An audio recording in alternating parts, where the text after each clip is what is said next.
BJP అయినా సరే మిగతా లీడర్లు అందరూ కూడా ఇప్పుడు రాయలసీమ నుంచి బీజేపీలోకి చేరిన వాళ్ళందరూ కూడా వాళ్ళకి సంబంధించినటువంటి అవసరాల రీత్యా చేరారు. ఇక్కడ పార్టీకి అసలు సున్నాగా ఉండేదానికంటే కూడా పైకి తీసుకెళ్ళడానికి వాళ్ళు పనికి వస్తారన్న రూట్లో వేసుకున్నారు.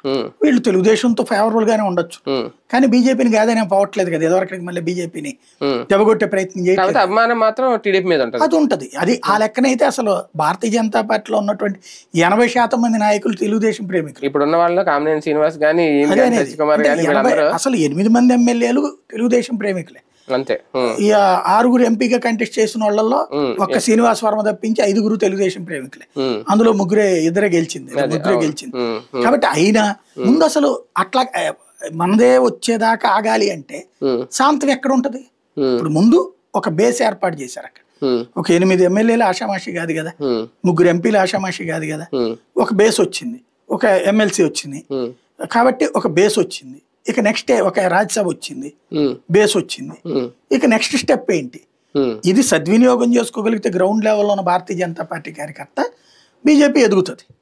మళ్ళీ వీళ్ళు గతంలోకి మళ్ళీనే సొంత పార్టీకి ద్రోహం చేసి తెలుగుదేశానికి ప్రేమిస్తూ కూర్చుంటే నాశనం అవుతుంది. మోడీకి స్పెషల్ ఇంట్రెస్ట్ ఏమన్నా ఉందా ఆంధ్ర మీద? ఆంధ్రనే కదా, దక్షిణాది మొత్తంలో ఆల్రెడీ యాక్చువల్గా చెప్పాలంటే దక్షిణాదిలో లాస్ట్ ట్రిప్ కూడా బీజేపీకి అత్యధిక సీట్లు దక్షిణాదే.